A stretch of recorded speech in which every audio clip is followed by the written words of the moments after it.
Assalamualaikum warahmatullahi wabarakatuh. Selamat datang di channel YouTube Menjadi Guru Profesional bersama Ahmad Muhlis.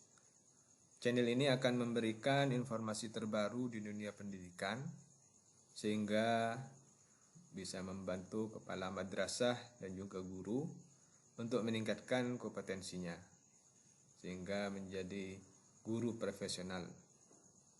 Silakan di-subscribe, like, komen, dan share channel ini untuk mengetahui info terbaru lebih lanjut.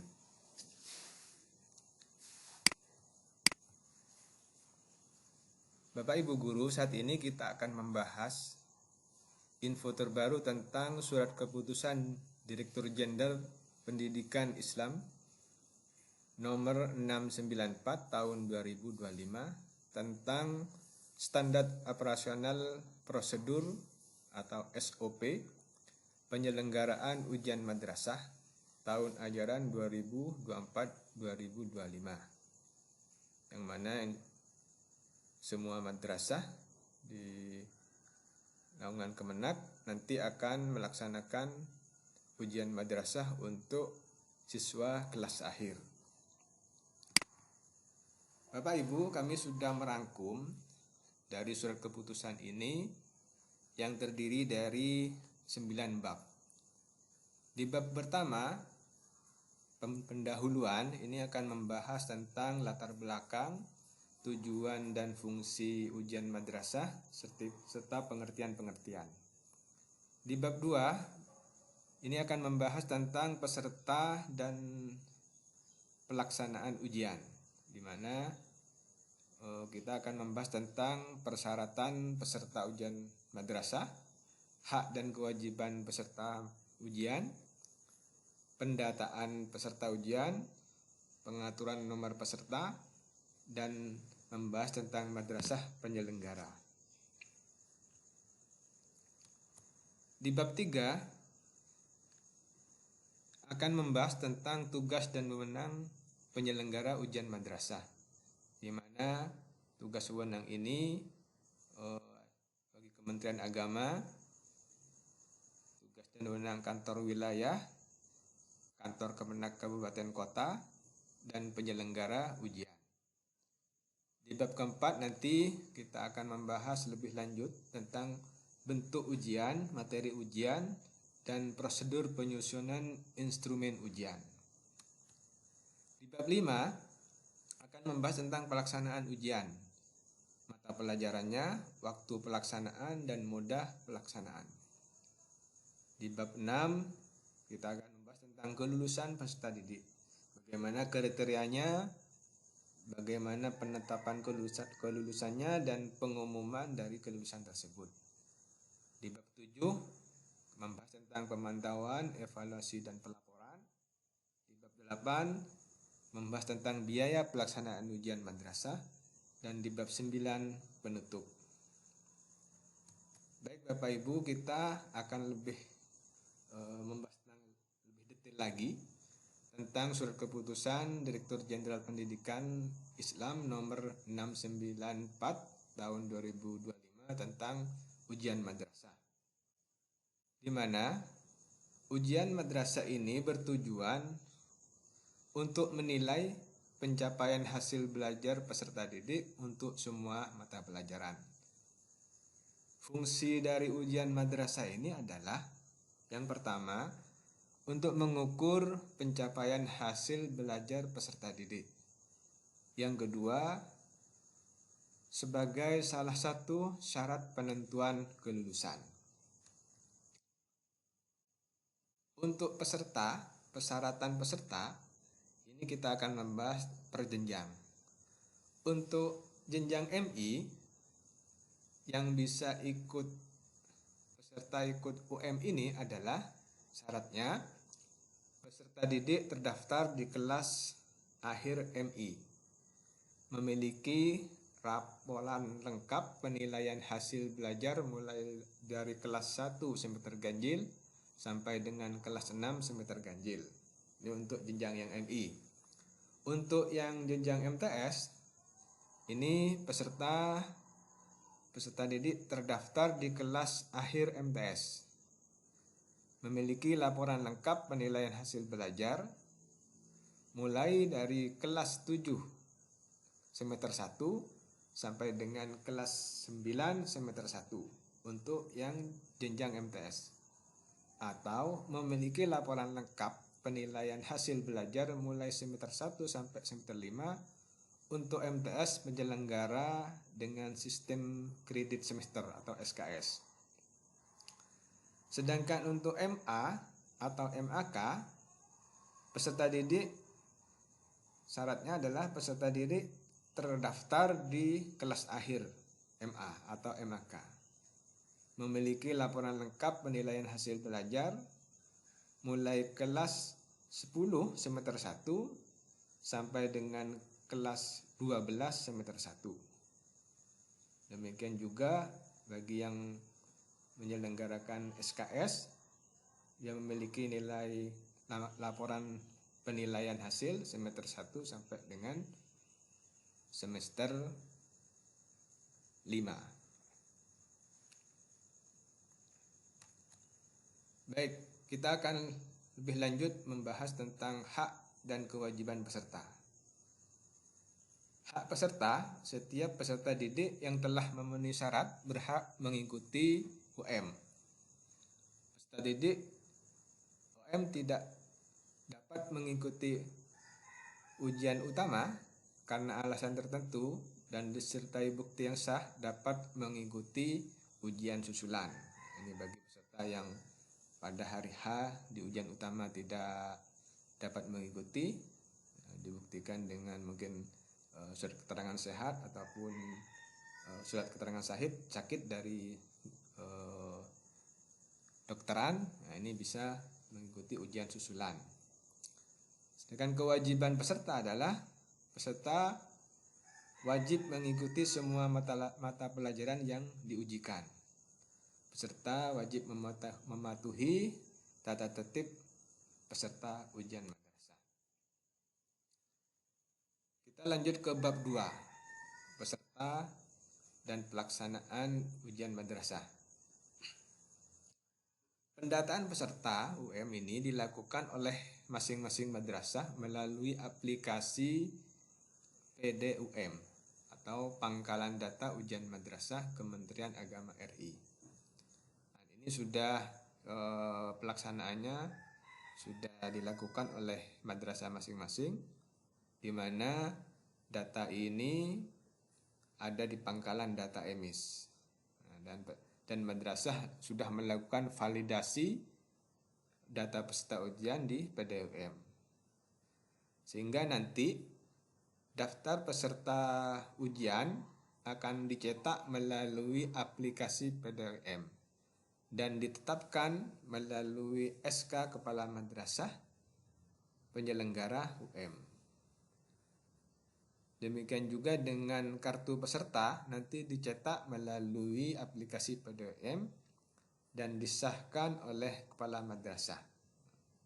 Jadi ini pelaksanaannya ini sudah berlangsung sehingga penyelenggara UM tinggal membuka aplikasi PDUM dan akan daftar peserta, kartu peserta sudah ada di aplikasi PDUM tersebut. Selanjutnya, untuk peserta ini akan mendapatkan nomor ujian atau nomor peserta ujian madrasah. Nomor ujian ini terdiri dari beberapa digit dengan ketentuan 2 digit pertama itu adalah kode tahun ujian. 2 digit kedua yaitu kode provinsi, 2 digit ketiga kode kabupaten kota, 1 digit keempat ini kode jenjang. Untuk madrasah MI kodenya 1, untuk madrasah MTS kodenya 2, untuk jenjang MA, MAK kodenya 3. Sedangkan 4 digit kelima yaitu adalah kode madrasah. Sedangkan yang terakhir 4 digit ke-6 adalah nomor urut peserta ujian. Suatu contoh, ada nomor peserta 24 109 108 02 0001. Jadi kalau kita rinci dari contoh nomor peserta ini, maka 2 digit di awal itu adalah tahun. Berarti kalau di sini 24, maka adalah keterangannya tahun 2024. 2 digit kedua, 10 ini adalah kode provinsi. 2 digit ketiga, ini adalah kode kabupaten. Sedangkan 1 digit keempat, jenjang. Nah, ini ya, contohnya jenjang MI.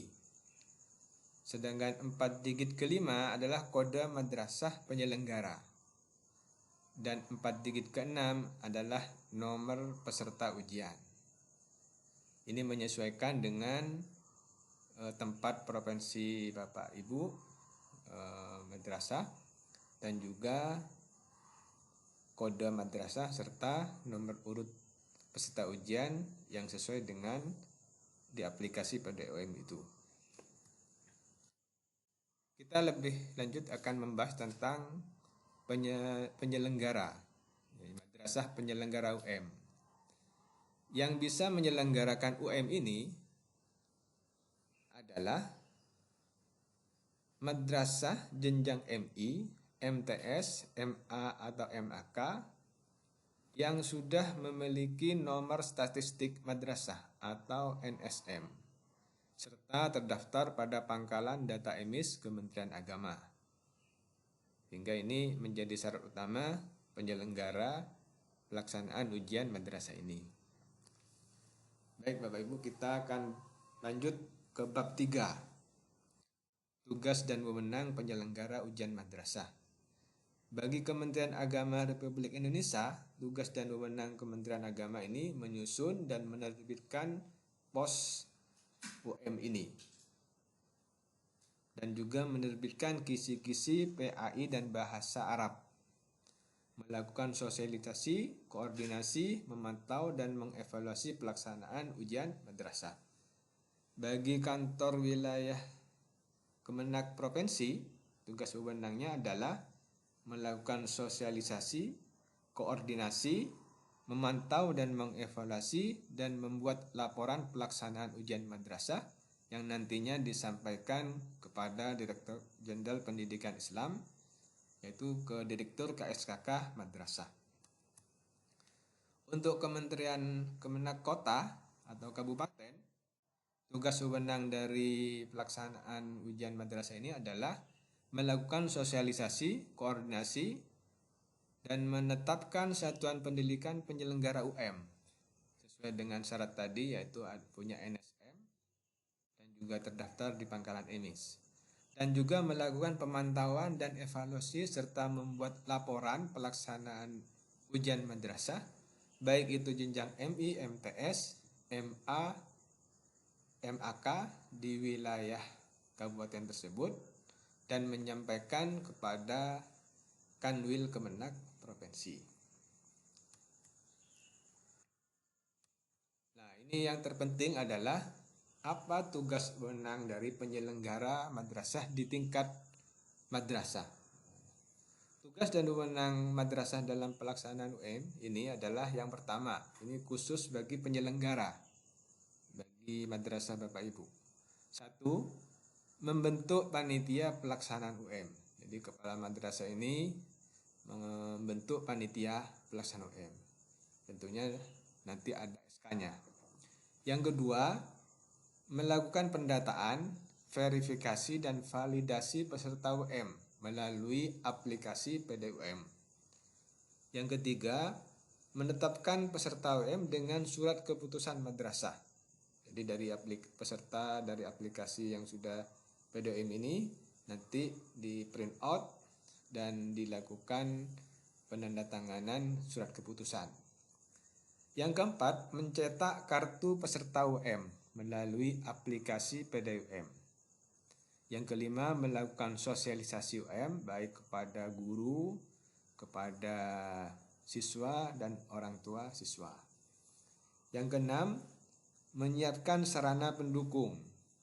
Tentunya di sini sarana pendukung untuk kelancaran dari pelaksanaan UM ini.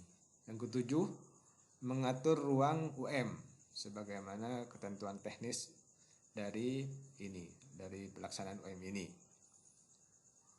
Yang kedelapan, menetapkan pengawas ruang atau proktor dan teknisi UM.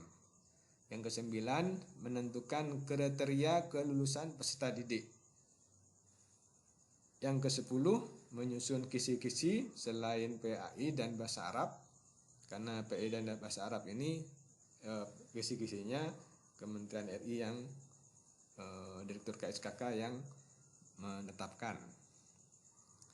Yang selanjutnya itu menyusun soal UM dan melaksanakan UM sesuai dengan pos dari UM.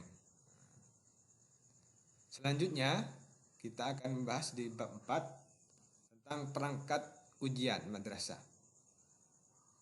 Bentuk ujian ini madrasah penyelenggara ini bentuk ujiannya dapat memilih beberapa teknik, beberapa bentuk. Yang pertama, bisa ujian ini berbentuk penugasan, bisa berbentuk portofolio atau tes tulis, atau bentuk kegiatan lain yang ditetapkan oleh madrasah sesuai dengan kompetensi yang diukur berdasarkan standar nasional pendidikan. Madrasah disarankan memadukan beberapa ragam bentuk ujian untuk dapat mencapai nilai yang menggambarkan capaian nilai peserta didik sehingga penilaiannya utuh. Materi ujian dari ujian madrasah ini perlu diperhatikan betul oleh guru-guru. Untuk madrasah yang menggunakan kurikulum K13 dan atau juga yang sudah melakukan menerapkan kurikulum merdeka, tentunya materi ujiannya ini menyesuaikan dengan kurikulum yang dilaksanakan pada saat siswa ini melaksanakan KBM. Untuk materi ujian pendidikan agama Islam, khususnya bahasa Arab dan juga PAI, pada madrasah yang melaksanakan kurikulum K13 ini mengacu pada KMA 183 tahun 2019. Sedangkan yang menggunakan kurikulum merdeka untuk mata ujian PAI dan bahasa Arab ini harus mengacu pada Keputusan Direktur Jenderal Pendidikan Islam nomor 3302 tahun 2024. Tentunya ini yang akan menjadi patokan, yaitu capaian pembelajarannya khususnya di PAI dan bahasa Arab. Ini perlu diperhatikan betul supaya sesuai dengan mata pelajaran atau yang sudah diajarkan kepada siswa-siswi kita. Prosedur penyusunan instrumen. Jadi langkah-langkah dari menyusun instrumen ujian ini adalah kepala madrasah menetapkan guru penyusun kisi-kisi selain mata pelajaran PAI dan bahasa Arab. Yang kedua, guru menyusun instrumen sesuai dengan bentuk ujian. Dan instrumen yang sudah dibuat oleh guru diserahkan kepada panitia ujian madrasah. Untuk mata pelajaran ujian madrasah, pelaksanaan kurikulum 2013 maupun kurikulum merdeka ini diujikan di UM ini meliputi seluruh mata pelajaran. Untuk yang kelas yang diajarkan untuk kelas 6 di MI, kelas 9 di MTS, dan juga kelas 12 di MA atau MAK sesuai dengan kurikulum yang berlaku. Sehingga mata pelajarannya ini yang diujikan adalah semua mata pelajaran yang diberikan kepada siswa tersebut sesuai dengan kurikulum yang diterapkan. Madrasah dapat memilih salah satu bentuk ujian dari setiap mata pelajaran yang diujikan sesuai dengan karakteristik kompetensi yang telah diukur. Baik, ini pelaksanaan ujian. Nah, ini tentunya sangat ditunggu-tunggu oleh kepala madrasah dan guru karena ini akan mempersiapkan waktu dari pelaksanaan ujian madrasah ini. Pelaksanaan ujian madrasah ini dipasrahkan kepada pelaksana madrasah itu sendiri dengan memperhatikan beberapa hari libur nasional dan keagamaan. Sehingga di sini pemerintah memberikan rentang waktu untuk pelaksanaan dari ujian ini. Rentang waktu ujian untuk MA yaitu tanggal 17 sampai tanggal 22 Maret 2025. Jadi pelaksanaannya itu di rentang tanggal 17 Februari sampai dengan tanggal 22 Maret 2025. Untuk rentang ujian MTS tanggal 21 April sampai dengan 10 Mei 2025.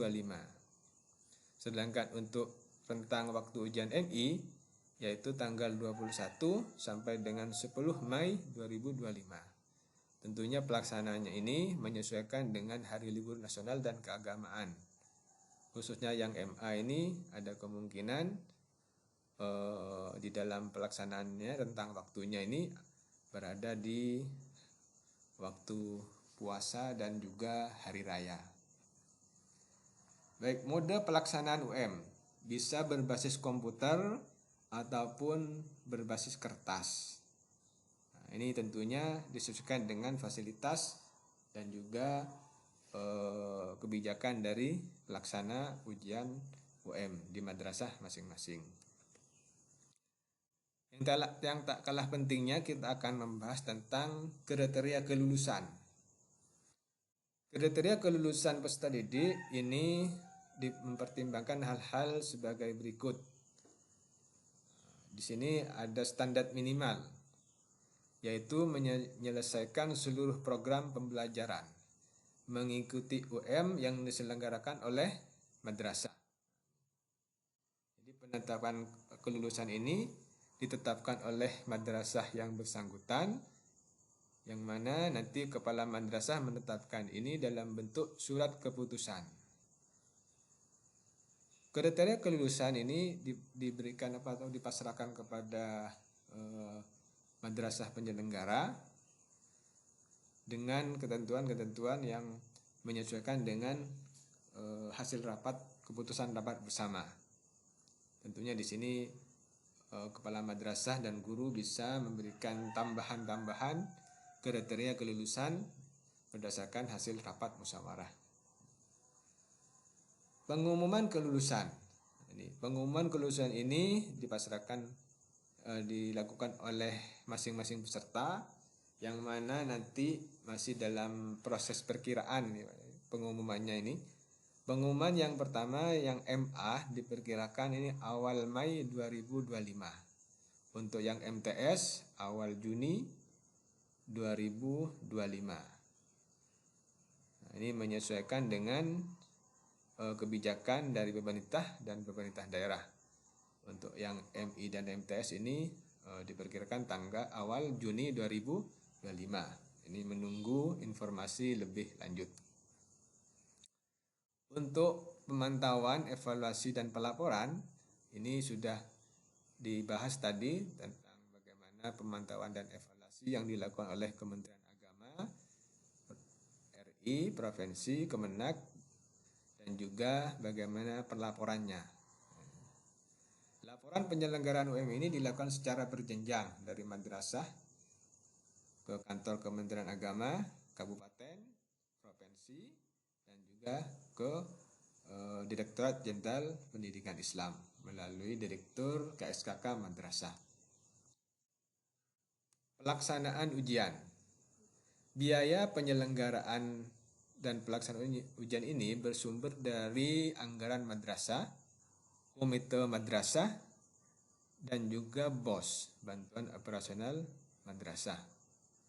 Anggaran dan pendapatan atau sumber lain yang sesuai dengan ketentuan yang berlaku di peraturan perundang-undangan. Biaya yang bisa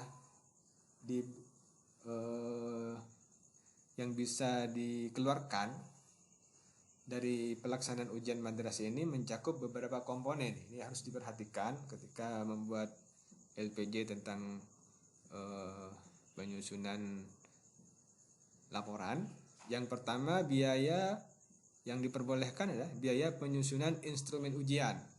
Yang kedua, honor panitia, honor pengawas ruang ujian, honor proktor dan teknisi, dan konsumsi serta kebutuhan lain yang terkait dengan ujian. Nah, ini yang bisa dilakukan komponen-komponen dalam pengeluaran biaya penyelenggara ujian. Penutup, prosedur operasional standar ini digunakan sebagai panduan oleh kepala madrasah, guru, pengawas, pengelola pendidik, dan pemangku kepentingan lainnya. Sehingga diharapkan dengan adanya pos UM ini bisa melaksanakan ujian madrasah dengan baik, efisien, dan efektif. Demikianlah tentang penjelasan pos UM tahun 2025. Ditetapkan di Jakarta pada tanggal 24 Januari 2025. Tertanda Direktur Jenderal Pendidikan Islam Bapak Suyitno. Terima kasih. Assalamualaikum warahmatullahi wabarakatuh.